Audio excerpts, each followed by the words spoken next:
In today's video, I'm going to teach you how to insert a chart from Google Sheets.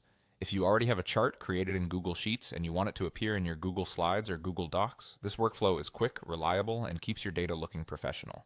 I'll walk you through the exact clicks and explain the choices you'll see along the way so you know which option is best for your project. First, open the document or slide where you want the chart to appear.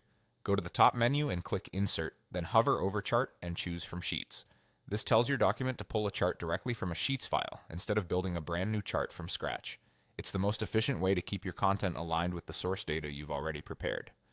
Next, select the Google Sheets file that contains the chart. You'll see a list of recent files, and you can also search if it's not immediately visible. Make sure you choose the correct file, especially if you have similar names or multiple versions. If you're working in a shared environment, confirm that you have permission to view the file. Otherwise, the chart won't be available to import. After you pick the file, you'll be asked to choose which chart you want.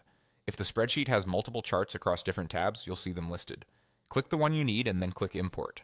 This step brings the visual from Sheets into your document or slide exactly as it's formatted in the source, which helps maintain consistency with your data presentation. Finally, decide how you want the chart to behave going forward. You'll be prompted to either link to spreadsheet, which is recommended, or import without linking. Linking is ideal when your data might change because the chart can stay up to date with the original sheet.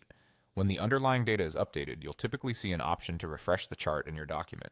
If you prefer a static snapshot, for example, when the numbers are final or you're sending the file to someone who doesn't need live updates, choose Import without linking.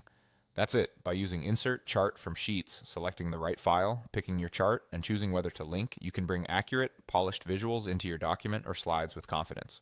If you ever run into issues, double-check that you're selecting the correct file and that you have access to it. Thanks for watching and happy presenting. Isö.